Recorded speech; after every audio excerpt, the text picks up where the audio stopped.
India का cold desert ये है लद्दाख। इस सूखे रेगिस्तान में आपको दूर दूर तक फैले ऊंचे पर सूखे पहाड़ दिखेंगे, जिन पर ना कोई पेड़ है और ना ही कोई घास, क्योंकि हिमालयाज़ के इन सूखे पहाड़ों में साल भर में मुश्किल से सिर्फ 3 इंच बारिश होती है। तो ऐसी बंजर जगह पर पानी का होना कितना मुश्किल होगा, ये सोच से भी परे है। पर इन सब के बावजूद हिमालयाज़ के इन सूखे पहाड़ों के बीच में ही एक ऐसी लेक है जिससे बड़ी लेक पूरे हिमालयाज़ में नहीं है, जिसका नाम है पैंगोंग।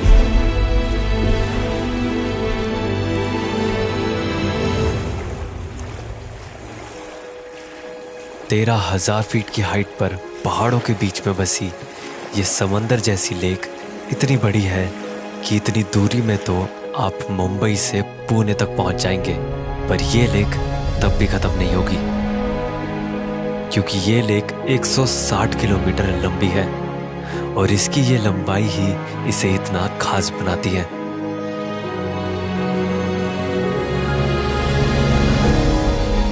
पर नेचर ने इस रेगिस्तान को एक इतनी बड़ी लेक तो दे दी, मगर एक शर्त पे कि इस खूबसूरत लेक का एक बूंद पानी भी पीने लायक नहीं है। और इसी वजह से ये इंडिया की हाईएस्ट सॉल्ट वाटर लेक है।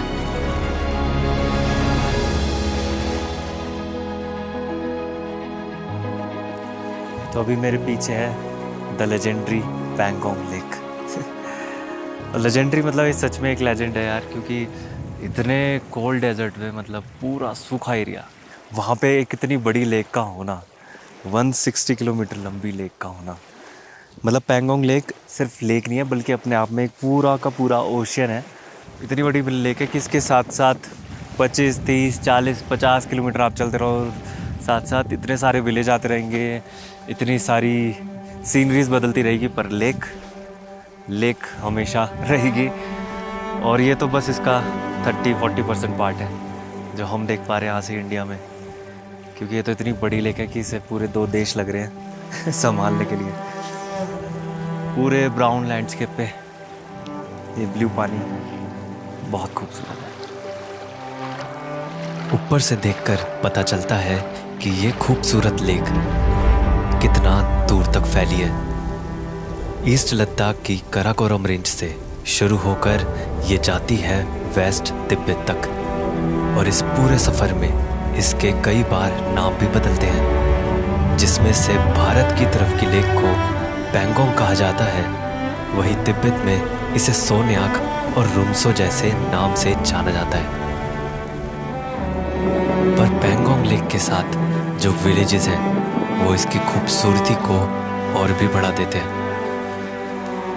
आज पैंगोंग की इतनी पॉपुलैरिटी होने के बाद भी यहाँ का ये खूबसूरत विलेज आज भी अनजान है, जिसका नाम है मेराक।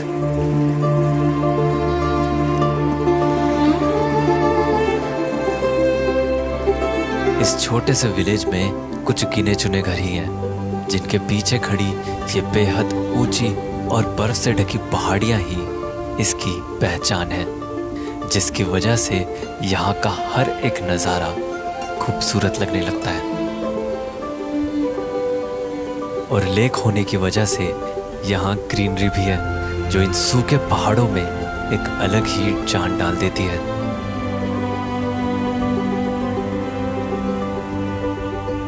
तो अभी इस वक्त हूँ मैं लद्दाख के एक बहुत ही खूबसूरत विलेज में, मेराक विलेज। और सच बताऊँ तो इसकी सबसे खूबसूरत बात पता है क्या है, कि इसके एक तरफ पूरे आपको स्नो पीक दिखेंगे इतने सुंदर से, और वो भी एक नहीं मतलब काफ़ी सारे स्नो पीक्स, और इसके जस्ट सामने सबसे खूबसूरत पैंगोंग लेक है। आपको और क्या चाहिए, मतलब यहाँ पे विलेज में आपको एक बहुत ही कंप्लीट सा व्यू दिखेगा। बहुत सुंदर जगह है। जनरली लद्दाख में बहुत ही मुश्किल से पेड़ दिखते हैं, बट यहाँ पर काफ़ी सारे पेड़ हैं और कुछ नीचे लेक के पास ग्रास भी है, तो यहाँ पे अच्छी खासी ग्रीनरी है बाकी लद्दाख के कंपैरिजन में। ये वाली जो जगह है पैंगोंग लेक की, ये एक तरह से ऑफ बीट है, क्योंकि यहाँ तक कोई नहीं आता। ये लास्ट विलेज है पैंगोंग लेक का। तो आना चाहिए, बट बहुत खूबसूरत जगह है ये। अभी मैं चल रहा हूँ इस विलेज में, देख रहा हूँ कुछ लोग वगैरह मिले या फिर थोड़ा यहाँ की लाइफ से थोड़ा रूबरू हो कुछ जानने को मिले यहाँ के बारे में। तो चलो घूमते हैं।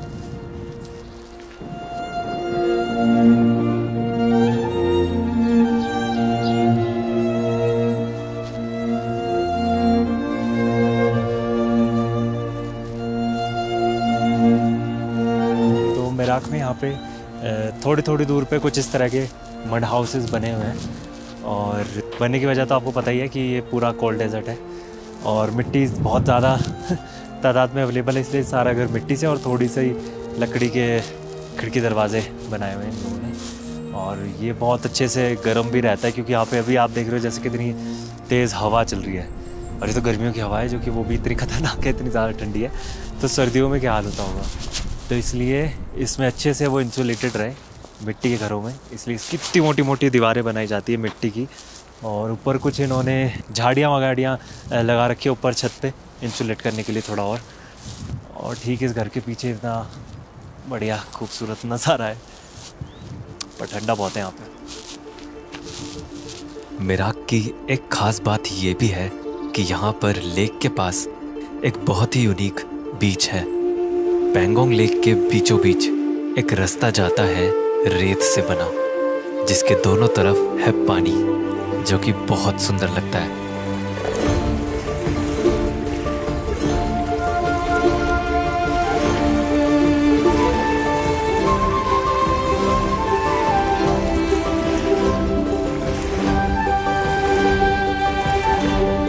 तो मुझे ये समझ नहीं आ रहा कि पैंगोंग लेक को इतना अंडर एस्टिमेट क्यों किया हुआ है लेक कह के। मतलब इतनी बड़ी लेक है ये, और पानी आप देख सकते हो, पानी में इस तरह की वेव्स उठ रही हैं कि जैसे ओशन में उठती हैं।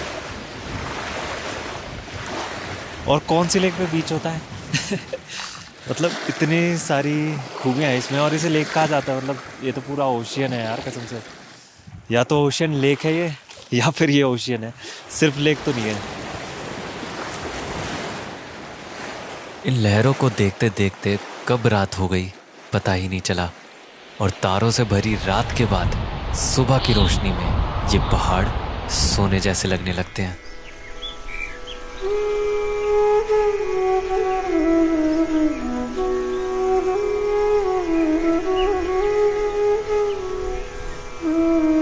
काराकोरम रेंज का ये खूबसूरत पहाड़ है कंगजू कांगड़ी, जिसे यहाँ से देख के ऐसा लग रहा है कि बस अभी छू दो, पर इसकी हाइट 22,000 फीट से भी ज़्यादा है।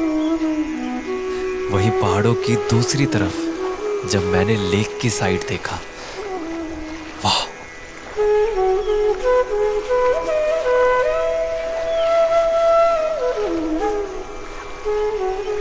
अभी इस मोमेंट में इतना सुकून है ना, जो हल्की हल्की हवा चल रही है जिसकी वजह से ये लहरें बन रही हैं छोटी छोटी लेक में, और उनकी आवाज़ आ रही है, और चिड़ियों की आवाज़ भी आ रही है कहीं दूर से, और सामने सनराइज। परफेक्ट मोमेंट, बहुत सुकून है इसमें।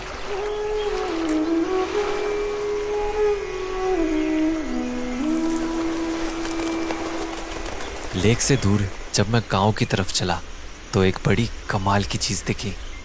तो अभी मेराक गांव में यहाँ पे घूमते घूमते मुझे ये एक छोटा सा पत्थर का घर दिखा, और मैं समझ गया कि ये क्या चीज़ है। इसे रंतक बोलते हैं। इसको अंदर से दिखाता हूँ आपको कि ये कितनी कमाल की चीज़ है।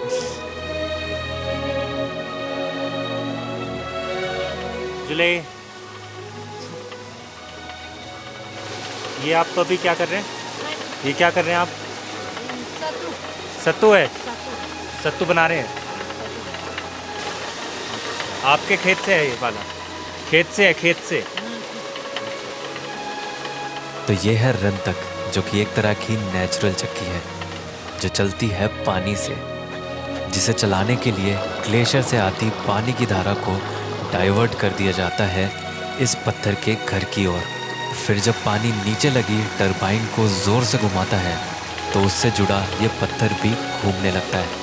पत्थर के ऊपर ही एक कोन की शेप की बास्केट लगी है जिसमें जौ यानी बार ले रखा है। और इसी बास्केट से लगा है एक भेड़ का सींग, जो बास्केट को वाइब्रेट करके जौ के दाने नीचे गिराता रहता है। और ऐसे ही ये चक्की बिना रुके कई दिनों तक जौ पीसती रहती है, जिसे यहाँ सत्तू कहा जाता है, पर सिर्फ गर्मियों में, क्योंकि विंटर्स में ये धारा भी जम जाती है।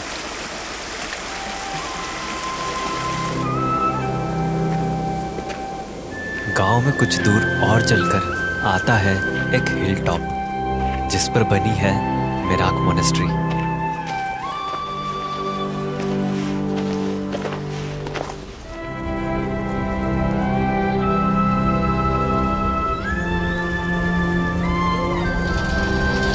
और मोनेस्ट्री के प्रेयर व्हील्स देखकर मैं खुद को इन्हें घुमाने से कभी रोक नहीं पाता।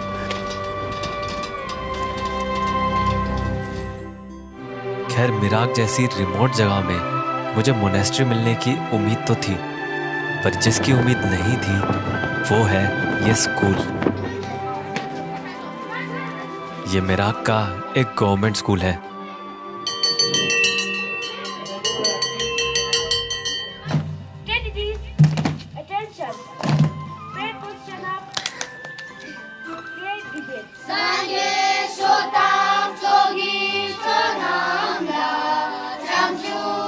मतलब आप ये सोचिए कि इतनी रिमोट जगह पर जहाँ पानी की सप्लाई भी 2021 में ही आई है, वहाँ इतना अच्छा स्कूल देखकर मुझे बहुत अच्छा लगा। स्कूल के बच्चों को बाय बोलकर मैं चला पैंगोंग से दूर लद्दाख की एक और खूबसूरत जगह पर उस जगह पर जाने से पहले जो आप वीडियो में म्यूजिक सुन रहे हैं, उसके पीछे की कहानी बताता हूँ। आप में से काफ़ी लोगों ने मुझसे कई बार पूछा है कि मैं वीडियोस में म्यूज़िक कौन सा यूज़ करता हूँ। तो मैं आपको बता दूँ कि ऑलमोस्ट 2 साल से मैंने जितने भी वीडियोस बनाए हैं उनमें सारा म्यूज़िक मैंने सिर्फ आर्टलिस्ट से यूज़ किया है। आर्टलिस्ट एक ऑनलाइन प्लेटफॉर्म है जिस पे royalty free music, sound effects, footage सब कुछ मिलता है। जैसे एक अच्छी स्टोरी टेलिंग के लिए इमोशंस की ज़रूरत होती है, वैसे ही उन इमोशंस को एक्सप्रेस करने के लिए म्यूज़िक बहुत ज़रूरी है। और आर्टलिस्ट पर मुझे वीडियो के हर एक इमोशन के लिए म्यूज़िक मिल जाता है। जैसे किसी ड्रोन शॉट के लिए सिनेमैटिक म्यूज़िक हो, या फिर किसी पीसफुल म्यूज़िक से नेचर को दिखाना हो। और कभी अगर मेरे पास टाइम कम होता है तो इस आर्टबोर्ड फीचर में जाकर मैं अपनी वीडियो का आइडिया मेंशन कर देता हूँ, और एआई की हेल्प से मुझे उस वीडियो के लिए म्यूज़िक, साउंड इफेक्ट्स, फुटेज सबके रिकमेंडेशंस मिल जाते हैं। बल्कि अब तो आर्टलिस्ट पर एआई वॉइस ओवर और लट्स भी आ गए हैं। अब एडिटिंग के लिए मुझे किसी और सब्सक्रिप्शन की ज़रूरत ही नहीं पड़ती, आर्टलिस्ट पर ही सब मिल जाता है। और आपको तो 2 मंथ्स एक्स्ट्रा फ्री भी मिलेंगे मेरे डिस्क्रिप्शन के लिंक से। साथ ही 10% ऑफ भी मिलेगा अगर आपने आर्टलिस्ट मैक्स का सब्सक्रिप्शन लिया तो। और मैंने इस वीडियो में जो भी म्यूज़िक यूज़ किया है उसकी प्लेलिस्ट का लिंक भी डिस्क्रिप्शन में है, तो आप उस म्यूज़िक से भी शुरू कर सकते हैं। लद्दाख के साउथ में लेह से लगभग 250 किलोमीटर दूर आता है हानले।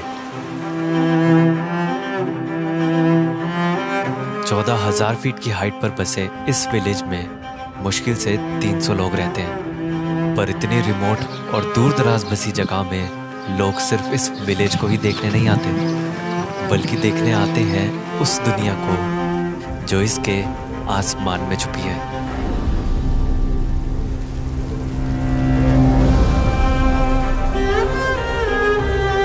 यह है इंडिया की सबसे ऊंची एस्ट्रोनॉमिकल ऑब्जर्वेटरी, जो यहाँ इसलिए बनी है क्योंकि पूरे इंडिया में हानले से बेहतर कोई और जगह नहीं है गैलेक्सी देखने के लिए। इसलिए ये पूरा एरिया आता है इंडिया के फर्स्ट डार्क स्काई रिजर्व में, जिसमें कई सारे टेलीस्कोप्स लगे हैं। पर इनमें सबसे ज़्यादा हाइट पर लगा है ये हिमालयन चंद्रा टेलीस्कोप।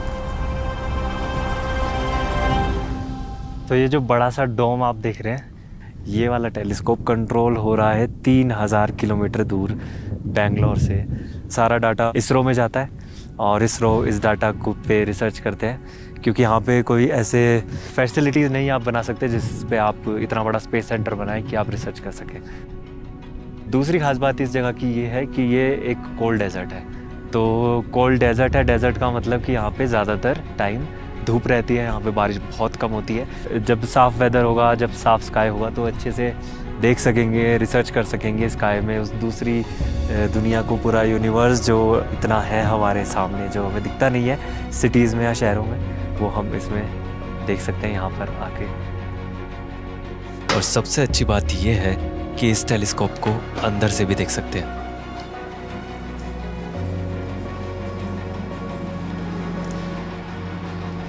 ओह वाह,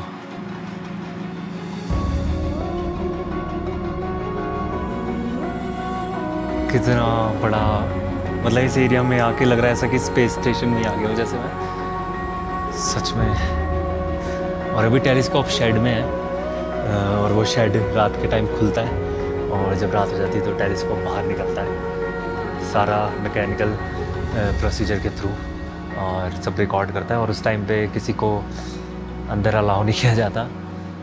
और इतनी बड़ी बड़ी यहाँ पे सस्पेंशंस लगे हैं जिससे ये सब कंट्रोल होती हैं चीज़ें, जिससे ये रोटेट भी होता है पूरा टेलीस्कोप। इतना बड़ा टेलीस्कोप पूरा रोटेट होता है, बहुत ही बढ़िया। ऐसा मैंने पहले कुछ कभी नहीं देखा है। और यहाँ इस ऑब्जर्वेटरी के होने से एक बात ये भी समझ आती है कि हानले से अच्छी जगह इंडिया में कोई और नहीं है मिल्की वे देखने के लिए।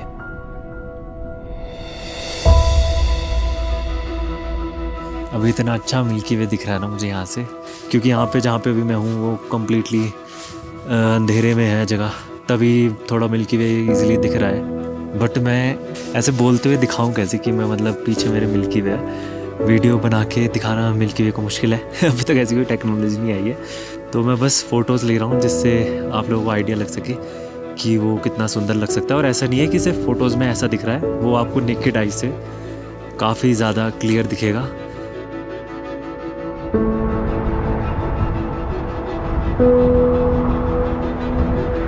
पर मिल्की वे की पोजीशन भी हर सीज़न चेंज होती है, और इंडिया में ये मार्च से अक्टूबर तक अच्छे से दिखता है।